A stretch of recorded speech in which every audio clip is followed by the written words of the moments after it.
الحمد للہ رب العالمین والعاقبۃ للمتقین والصلاة والسلام علی سید الانبیاء والمرسلین وعلی آلہ واصحابہ الطیبین الطاہرین اما بعد فاعوذ باللہ من الشیطان الرجیم بسم اللہ الرحمن الرحیم یا ایہا الناس اتقوا ربکم الذی خلقکم من نفس واحدہ وخلق منها زوجها وبث منهما رجالا كثيرا ونساء واتقوا الله الذي تساءلون به والأرحام ان اللہ کان علیکم رقیبا صدق اللہ العظیم قال النبی صلی اللہ تعالی علیہ وسلم النکاح من سنتی فمن رغب عن سنتی فلیس منی وقال من احب سنتی فقد احبنی ومن احبنی کان معی فی الجنہ او کما قال رسول اللہ صلی اللہ علیہ وسلم صدق اللہ وصدق رسول اللہ صلی اللہ علیہ وسلم غوث اعظم بمنے بے سرو ساما مدد قبلہ دین مدد کعبہ ایمان مدد بگرداب بلا افتاد کشتی مدد کن یا معین الدین چشتی ممبر پر جلوگر پیر طریقت صوفی ملت صوفی غلام رسول قادری صاحب حضرت علامہ مفتی محمد رضا مرکزی صاحب حضرت علامہ حافظ غفران اشرفی صاحب برادر حافظ مقصود اشرف صاحب جملہ علماء کرام عمائدین شہر حاضرین بزم السلام علیکم ورحمۃ اللہ وبرکاتہ۔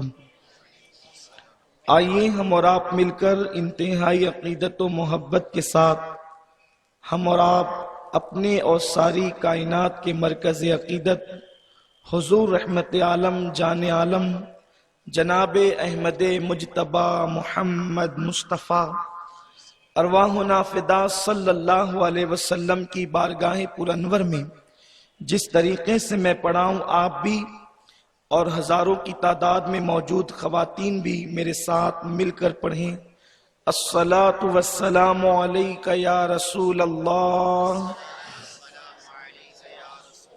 الصلاۃ والسلام علیک یا نبی اللہ، الصلاۃ والسلام علیک یا نور اللہ، صلی اللہ تعالی علیہ وسلم۔ طریق مصطفیٰ کو چھوڑنا ہے وجہ بربادی، اسی سے قوم دنیا میں ہوئی بے اقتدار اپنی۔ ہمیں کرنی ہے شہنشاہ بطحا کی رضا جوئی، وہ اپنے ہو گئے تو رحمت پروردگار اپنی۔ میرے پیارے آقا صلی اللہ تعالی علیہ وسلم کے پیارے دیوانوں، آج کی یہ محفل ایک اچھوتے عنوان پر منعقد کی گئی ہے۔ کچھ لوگوں نے عنوان سننے کے بعد یہ بھی تصور کیا کہ یہ کیسا عجیب تر عنوان ہے کہ اسلام میں طلاق کیوں اور کیوں نہیں۔ اس سلسلے میں ہمارے پاس وقت انتہائی مختصر ہے اور یہ عنوان جہاں بہت علمی مواد کا مطالبہ کرتا ہے وہیں پر بڑی سنجیدگی کا مطالبہ بھی کرتا ہے۔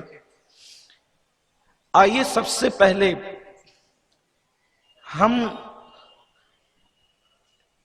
اس طرف چلتے ہیں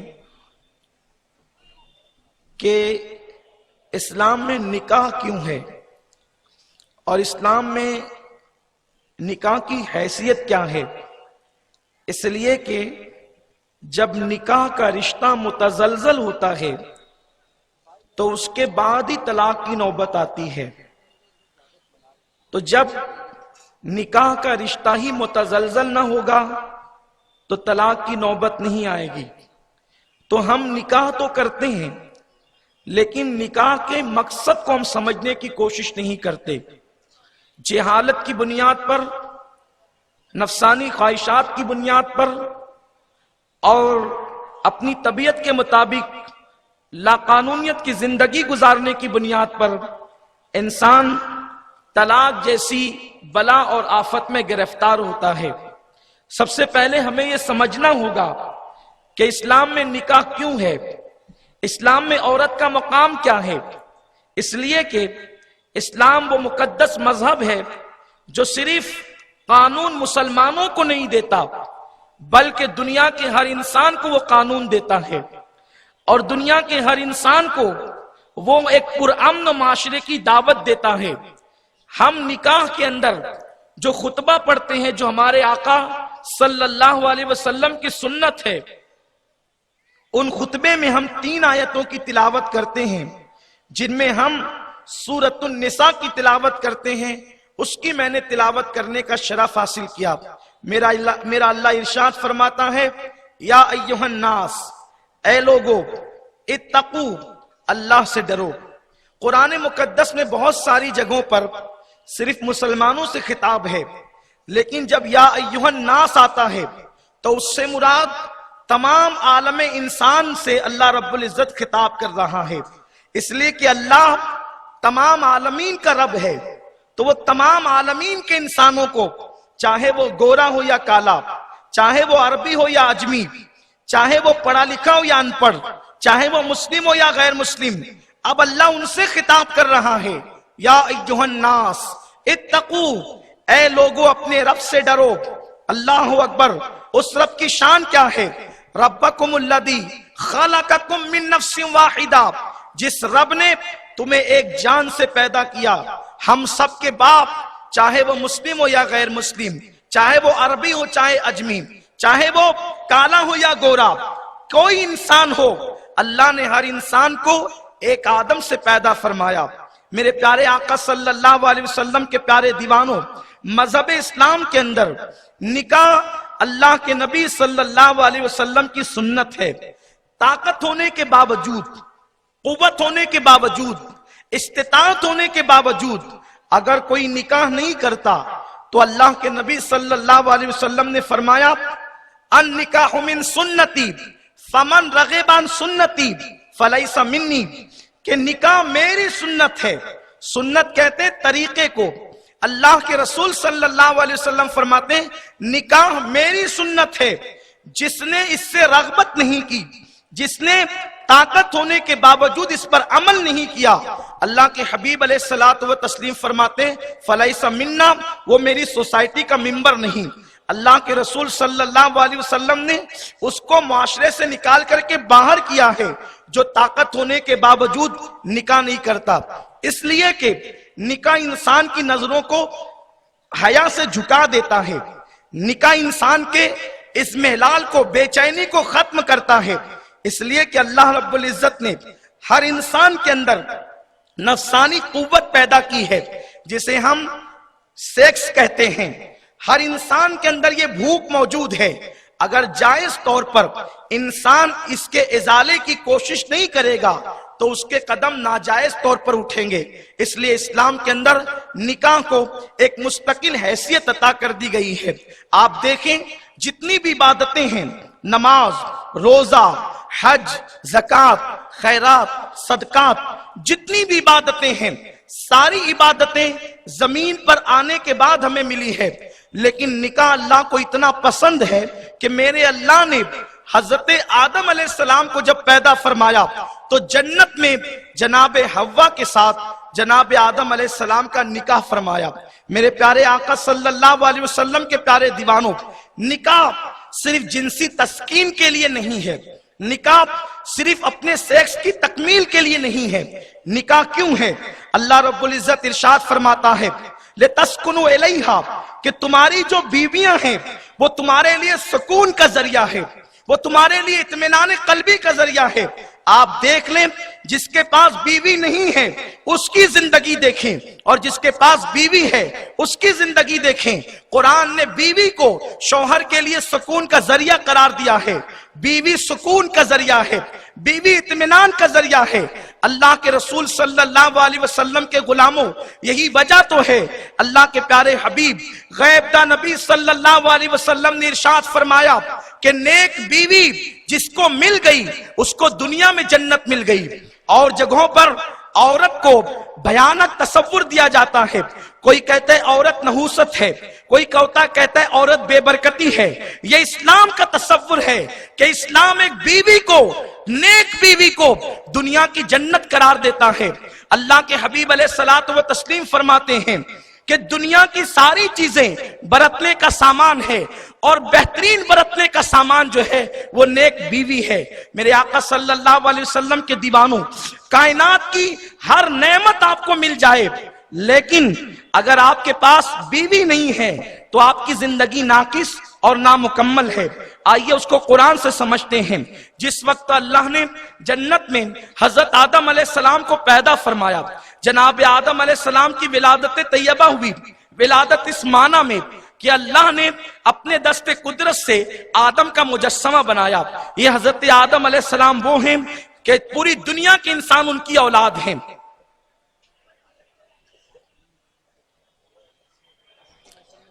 اچھا ٹھیک، لوگ تھوڑا سا آگے ہو جائیں، آنے والوں کو جگہ دیں۔ ہاں، آپ چیخ پکار نہیں کریں، فوراً بیٹھ جائیں، وقت کی بہت قلت ہے۔ ایک بار بلند آواز سے سب لوگ درود شریف پڑھ لیں۔ اللہم صلی علی سیدنا محمد و مولانا محمد مادن الجود والکرم والہ کرام اجمعین، صلاۃ و سلام علیک یا رسول اللہ۔ جب اللہ نے حضرت آدم علیہ السلام کو اپنے دست قدرت سے پیدا کیا، یہ اسلام کا ایک عظیم تصور ہے کہ اور جگہوں پر انسان کی توہین کی جاتی ہے۔ کوئی کہتا ہے انسان بندر سے پیدا ہونے والے ایک عجوبے کا نام ہے، کوئی کچھ کہتا ہے، کوئی کچھ کہتا ہے، لیکن انسان سب سے پہلے انسان کو جسے آدم کہتے ہیں، اللہ فرماتا ہے کہ میں نے انسان کو اپنے ہاتھوں سے پیدا کیا۔ اللہ فرماتا ہے اپنے دست قدرت سے پیدا کیا۔ اور کیسے پیدا کیا؟ لَقَدْ خَلَقْنَا الْإِنسَانَ فِي أَحْسَنِ تَقْوِيمٍ، ہم نے انسان کو اپنی مخلوق میں سب سے حسین اور خوبصورت پیدا کیا۔ ملائکہ سے بھی خوبصورت مخلوق کا نام ہے انسان۔ یہ تبسم ریز کلیاں، یہ بلکھاتی ہوئی ندیاں، یہ طغیانی پر اور شباب پر اپنی زندگی کے لمحات کو جو ہے وہ گزارنے والے سمندر، یہ سیب کی موتیاں، یہ شفق کا جمال، یہ افق کی سرخی، یہ سورج کی کرنیں، یہ چاند کی چاندنی، جتنی مخلوق اللہ کی ہے سب سے خوبصورت ترین اگر کوئی مخلوق ہے تو اسے انسان کہتے ہیں۔ حضرت آدم علیہ السلام کو اللہ نے جنت میں پیدا کیا۔ حضرت آدم علیہ السلام جنت میں تھے۔ جنت میں کیا کمی تھی؟ جنت کہتے ہی اسے ہیں جہاں کوئی کمی نہ ہو۔ وہاں جنت کی حوریں ہیں، وہاں باغات ہیں، وہاں نہریں ہیں، وہاں ہر نعمت موجود ہے۔ لیکن حضرت آدم رب کی بارگاہ میں عرض کرتے ہیں، میرے اللہ، میرے رب، یہاں پر سب کچھ ہے لیکن یہاں کوئی میرا ہمدم نہیں ہے، کوئی میرا ہمراز نہیں ہے، کوئی میرا اپنا نہیں ہے، کوئی میرے جیسا نہیں ہے۔ تو اللہ تبارک و تعالیٰ نے حضرت آدم علیہ السلام کی بائیں پسلی سے، جو اوپر والی پسلی ہے، اس سے حضرت حوا کو پیدا کیا۔ اسی لیے جو ماہرین ہیں وہ کہتے ہیں کہ انسان کے دائیں طرف پسلیاں زیادہ ہیں اور بائیں طرف ایک پسلی کم ہے۔ اس لیے کم ہے کہ اس ایک پسلی سے اللہ نے حضرت آدم کی بیوی حوا کو پیدا کیا۔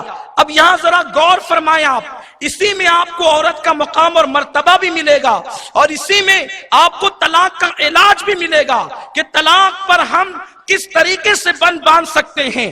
جب تک شوہر کی نظر میں بیوی کا مقام نہیں ہوگا، اس وقت تک کہ کوئی بیوی اور شوہر سکون و اطمینان کی زندگی نہیں گزار سکتے۔ ہمیں سماج میں ایک مقام متعین کرنا ہوگا کہ کس کا مقام کیا ہے، کس کا مرتبہ کیا ہے۔ بیوی پیر کی جوتی کا نام نہیں ہے، لوگ یہ سمجھتے ہیں کہ میں مرد ہوں، میں کما کر کے لاتا ہوں، میں طاقتور ہوں، میں قوت والا ہوں، اس لیے شوہر کا مطلب یہ ہے کہ ہمیشہ موچوں پر تاؤ ہوگا، شوہر کا مطلب یہ ہے بیوی کو مارا جائے گا، شوہر کا مطلب یہ ہوگا ہر وقت گالیوں سے نوازا جائے گا۔ اسلامی شوہر کیا ہے؟ قرآن نے شوہر کا تصور کیا دیا ہے اور بیوی کا مقام کیا دیا ہے، اسے سمجھنے کی کوشش کریں۔ لوگ کہتے ہیں بیوی تو پیر کی جوتی کا نام ہے، جب چاہے اتار کر پھینک دیں، بیوی پیر کی جوتی کا نام ہے، تو تیری ماں بھی تیرے پیر کی جوتی ہے، اس لیے کہ ماں بھی تو عورت ہی ہوا کرتی ہے، بہن بھی تو عورت ہی ہوا کرتی ہے۔ اگر عورت پیر کی جوتی کا نام ہوتا تو اللہ کے رسول یہ نہ کہتے الجنت تحت اقدام الامہات، جنت تمہاری ماؤں کے قدموں کے نیچے ہے۔ نادان، جس بیوی کو، جس عورت کو تو پیر کی جوتی کہہ رہا ہے، وہی عورت کے قدموں کے نیچے جنت ہے۔ اسلام میں عورت کا تصور کیا ہے؟ اسلام میں عورت کا مقام کیا ہے؟ بیٹی پیدا ہوئی ہے، میرے رسول فرماتے ہیں جس کے یہاں بیٹی پیدا ہو اور وہ خوشی کرے، اللہ اس باپ کو جنتی قرار دیتا ہے۔ اور اس کے بعد نیک بیوی جو ہے وہ شوہر کے لیے جنت ہے۔ اللہ اکبر۔ اسلام کا تصور کیا عورتوں کے بارے میں؟ عورتوں پہ ظلم کرنے والوں، اگر تم سچے مسلمان ہو، اگر تم قرآن کی تعلیم پہ ایمان لائے ہو، تو بیٹی پیدا ہو تو ماں باپ کو جنتی بناتی ہے، دلہن بن کے شوہر کے یہاں جائے تو شوہر کو جنتی بناتی ہے، اور جب وہ ماں بن جاتی ہے اللہ جنت سمیٹ کر اس کے قدموں میں رکھ دیتا ہے۔ الجنت تحت اقدام الامہات، یہ بات میں کہنا چاہتا ہوں، اس وقت ہمارے ملک ہندوستان میں بیٹی بچاؤ کا نعرہ دیا جا رہا ہے اور ہم اس کی تائید کرتے ہیں، یہ نعرہ بالکل لگنا چاہیے، لیکن یہ بھی ہم کہنا چاہتے ہیں لوگ آج بیٹی بچاؤ کا نعرہ لگا رہے ہیں، مکے سے 1450 سال پہلے ہمارے نبی نے بیٹی بچاؤ کا نعرہ دیا۔ سبحان اللہ، نعرہ تکبیر، نعرہ رسالت، مذہب اسلام، سنی دعوت اسلامی۔ جب لوگ بیٹیوں کو زندہ دفن کرتے تھے اس وقت میرے نبی اپنی بیٹی کے لیے اٹھ کر کے کھڑے ہوتے تھے اور فرماتے تھے فدا کے امی و ابی یا فاطمہ، اے فاطمہ تجھ پر میرے ماں باپ قربان ہو جائیں۔ یہ اسلام میں بیٹی کا تصور ہے۔ بہرحال عرض یہ کر رہا تھا کہ جناب آدم نے عرض کی اللہ جنت میں سب ہے لیکن میرے جیسا کوئی نہیں، تو اللہ نے آدم کی بائیں پسلی سے جناب حوا کو پیدا کیا۔ اتنی خوبصورت عورت اپنے سامنے دیکھی۔ یہاں ایک بات اور عرض کروں، دنیا کی جو عورتیں ہیں وہ جنت کی حوروں سے زیادہ خوبصورت کر دی جائے گی جب وہ جنت میں ہوگی۔ جب وہ جنت میں ہوگی تو حوروں سے حسین ہوگی وہ، اس لیے کہ لقد خلقنا الانسان فی احسن تقویم، حوروں سے زیادہ حسن ایک جنتی عورت کا ہوگا، بشرط یہ ہے کہ وہ جنت میں جائے۔ حضرت آدم نے ایک عورت کو اپنے سامنے دیکھا، میں اپنے نوجوانوں سے خصوصی توجہ چاہتا ہوں، ایک عورت کو اپنے سامنے دیکھا، جنت کا ماحول، آدم جیسا متقی پرہیزگار مرد اور حوا جیسی پارسا اور محفوظ عورت، وہ عورت جس کو دنیا کا ہر انسان ماں کہتا ہے اور وہ مرد جسے دنیا کا ہر انسان باپ کہتا ہے۔ حضرت آدم نے خوبصورت عورت کو دیکھا۔ انسان کی فطرت ہے کہ وہ حسن کا دیوانہ ہے، وہ حسن کی طرف بڑھتا ہے۔ حضرت آدم علیہ السلام جب حوا کی طرف بڑھنے لگے تو اللہ نے فرمایا آدم رکو، اف یا آدم، آدم ٹھہرو، رکو۔ حضرت آدم نے عرض کی اللہ کیوں رکیں؟ ارشاد ہوا تو حوا سے ابھی بات نہیں کر سکتا۔ اللہ کیوں نہیں کر سکتا؟ کیونکہ یہ حوا تو بنی میرے لیے ہے۔ ارشاد ہوا آدم بنی تیرے لیے ہے لیکن ابھی اس کے ساتھ تیرا نکاح نہیں ہوا، نکاح سے پہلے تو حوا سے بات نہیں کر سکتا۔ آپ مجھے بتائیں کہ آدم جیسا نیک بندہ، حوا جیسی نیک عورت، فرشتوں کا جمگٹا، جنت کا ماحول جس کے بارے میں قرآن کہتا ہے الا قیلن سلامن سلاما، وہاں سلامتی کے سوا کچھ اور نہیں ہے، وہاں شر نہیں ہے، خیر ہی خیر ہے۔ آدم جیسا نیک، حوا جیسی نیک، جنت کا ماحول، اور وہ آدم کے لیے پیدا ہوئی، دوسرا کوئی مرد تو تھا نہیں جس کے لیے وہ پیدا ہوتی، تھی آدم کے لیے، تھی آدم کی پسلی سے، لیکن جب حضرت آدم نے بات کرنا چاہا تو جناب آدم کو اللہ نے روک دیا۔ اب آپ مجھے بتائیں کہ جب آدم جیسا مرد نیک ہو، حوا جیسی پرہیزگار عورت ہو، جنت کا ماحول ہو، اگر شادی سے پہلے وہ دونوں بات کرنا چاہیں تو اللہ انہیں بات کرنے نہیں دیتا۔ جب اللہ آدم و حوا کو شادی سے پہلے ایک دوسرے سے کانٹیکٹ کی، بات چیت کی اجازت نہیں دیتا، تو آج تمہیں کس نے اجازت دی ہے کہ تم اپنی منگیتر کو بائک پر لے کر پھرو، تم اپنی منگیتر کے ساتھ بازو سے بازو لگا کر کے تصویریں نکلواؤ، تم اپنی منگیتر کے ساتھ رات کے 2-3 بجے فون پر گفتگو کرو؟ آپ کو یہ خیال لگتا ہے کہ یہ تعلیمات دقیانوسی ہے؟ یہ دقیانوسی تعلیمات نہیں ہے، اس لیے کہ یہ اسلام کا قانون ہے، اور اسلام کا قانون ہر دور کے لیے ہے، ہر عصر کے لیے ہے، ہر زمانے کے لیے ہے۔ جب جب اس پہ عمل ہوگا، اس کی حکمتیں، اس کے کہ قانون اللہ نے بنایا ہے، اور اللہ بہتر جانتا ہے کہ اس دور کے تقاضے کیا ہیں۔ تو جناب آدم کو اللہ نے روکا۔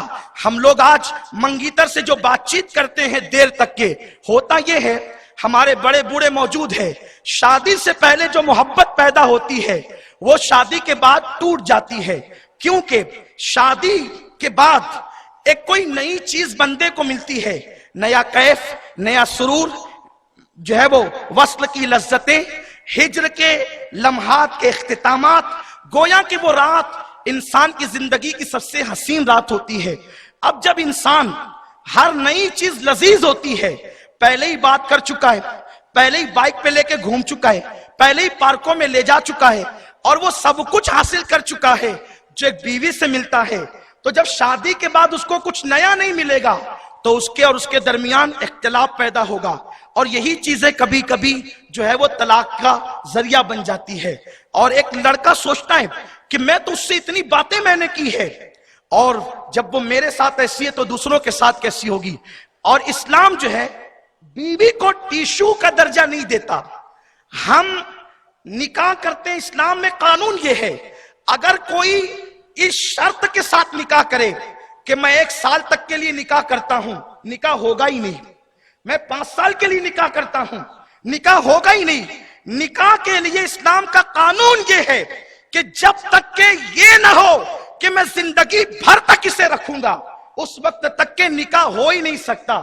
یعنی نکاح کا مطلب یہ ہے زندگی بھر تک کسی کے ساتھ نبھانے کا معاملہ ہو، اور ساتھ نبھانا بھی کیسا؟ ایسے نہیں جیسے 2 فرینڈ اور گرل ساتھ نبھاتے ہیں کہ صبح کو ملے اور شام کو جدا ہو گئے، نہیں۔ کس طرح ساتھ نبھایا جائے گا؟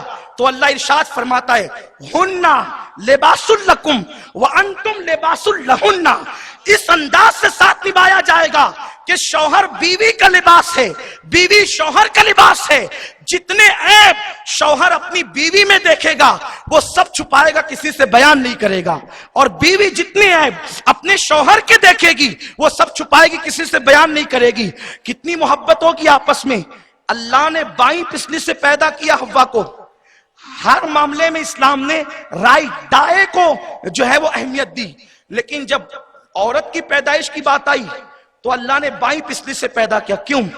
اس لیے کہ بائیں پسلی دل کے قریب ہے، بائیں پسلی دل کے قریب ہے، اور جو دل کے قریب ہے اس کی جگہ دل میں ہے۔ کچھ نوجوان ماں باپ کو چھوڑ دیتے ہیں، بیوی کو سر کا تاج بنا کر پھرتے ہیں، ان کو بھی میرے رسول نے دیوس کہا ہے، اور ان پہ جنت کی خوشبو حرام ہے۔ اور کچھ لوگ بیوی کو پیر کی جوتی سمجھتے ہیں، ان کو بھی میرے رسول نے جو ہے وہ اللہ کی نگاہ رحمت سے محروم کہا ہے۔ بیوی نہ سر کے تاج کا نام ہے کہ آپ ہر معاملے میں جی حضوری کریں، اور نہ پیر کی جوتی کا نام ہے کہ آپ ہر وقت اسے کچلتے رہیں۔ وہ دل کی پسلی کے قریب سے پیدا ہوئی ہے، وہ دل میں رکھنے کی چیز ہے۔ اسی لیے ماں باپ کا رشتہ بڑا قیمتی ہے، لیکن سب سے زیادہ قریب شوہر کے بیوی رہا کرتی ہے۔ میرے آقا صلی اللہ علیہ وسلم کے دیوانوں، اسلام عورت کو ٹیشو کا درجہ نہیں دیتا۔ یہ ٹیشو نہیں ہے پسینہ پوچھ کر پھینک دیں، استعمال کر کے پھینک دیں۔ اسلام میں بیوی کی شان کیا ہے آپ دیکھیں۔ جب تک بیوی زندہ رہے گی ہم اس سے محبت کرتے ہیں، جب وہ انتقال کر جائے گی تو بھی اس کو بھلانے کی اجازت نہیں ہے۔ آپ سیرت رسول میں دیکھیں، اللہ کے حبیب علیہ الصلوۃ والتسلیم کی سب سے پہلی بیوی 25 سال کی عمر میں اللہ کے نبی صلی اللہ علیہ وسلم نے جن کے ساتھ نکاح کیا تھا ان کا نام ہے، اس معتبر مبارک مقدس عظمت والی خاتون کا نام ہے سیدہ خدیجۃ الکبریٰ رضی اللہ تعالیٰ عنہا۔ یہ وہ خوش نصیب عورت ہے کہ 25 سال کی عمر میں اللہ کے حبیب علیہ السلام نے 2 مرتبہ بیوہ ہونے والی اس خاتون کے ساتھ نکاح فرمایا تھا، اور اس عورت کی، اس ہماری مقدس ماں کی عمر اس وقت تو 40 سال کی تھی اور حضور علیہ السلام کی عمر 25 سال کی تھی۔ اللہ کے حبیب علیہ السلام نے یہاں پر ہمیں بتایا کہ ایک بیوہ کا مرتبہ کیا ہے، کیونکہ اس سماج کے اندر بیوہ کو منحوس سمجھا جاتا تھا، بیوہ کو ذلیل کیا جاتا تھا۔ اللہ کے رسول نے 2 مرتبہ بیوہ ہونے والی خدیجہ کے ساتھ نکاح کر کے بتا دیا کہ اگر بیوہ منحوس ہوتی تو کبھی بھی اللہ کے حبیب اس خاتون کے ساتھ نکاح نہ کرتے۔ میرے نبی نے 2 مرتبہ بیوہ ہونے والی خدیجہ کے ساتھ نکاح کر کے اسے تمام مومنین کی ماں بنا دیا ہے، اور عظمت والی وہ خاتون ہے جس کے لیے عرش سے سلام آتا تھا۔ تو جناب خدیجۃ الکبریٰ جب تک حیات رہی، اللہ کے حبیب علیہ السلام نے کوئی دوسرا نکاح نہیں فرمایا، سارے نکاح جناب خدیجہ کے وصال کے بعد ہوئے ہیں۔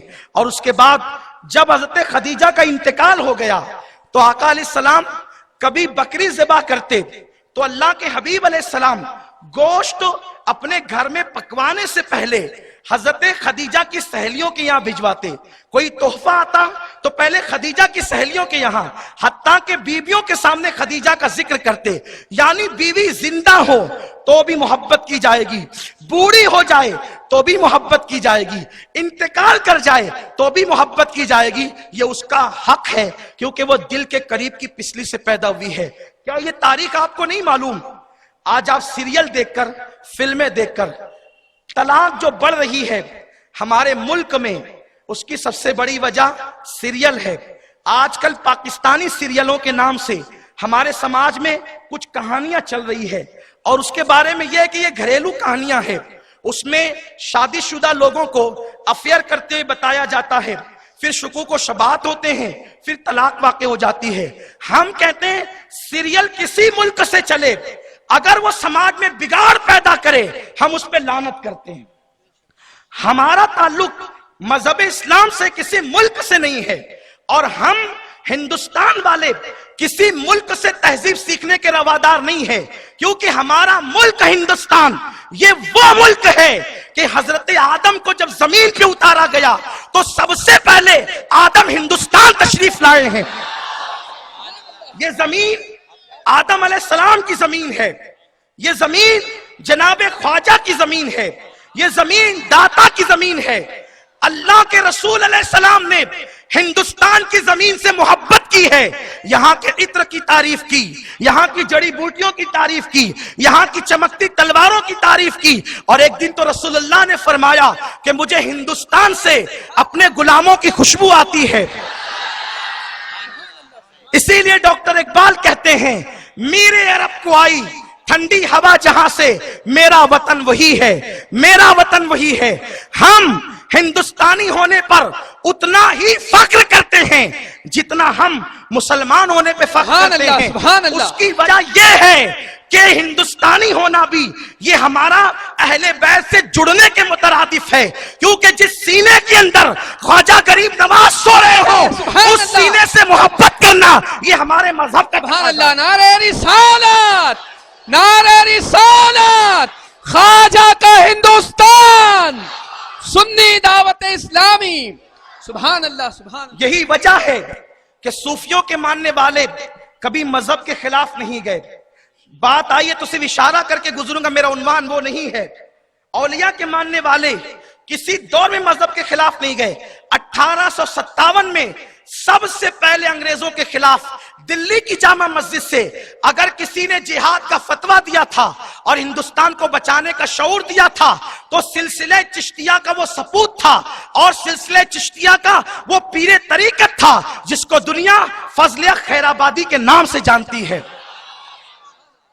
الحمدللہ۔ تو عرض یہ کر رہا تھا کہ ہندوستان کی سرزمین پر حضرت آدم علیہ السلام سب سے پہلے تشریف لائے، تو یہ جو سیریل ہے غیر ملکی سیریل، اس پہ پابندی لگنی چاہیے۔ ایک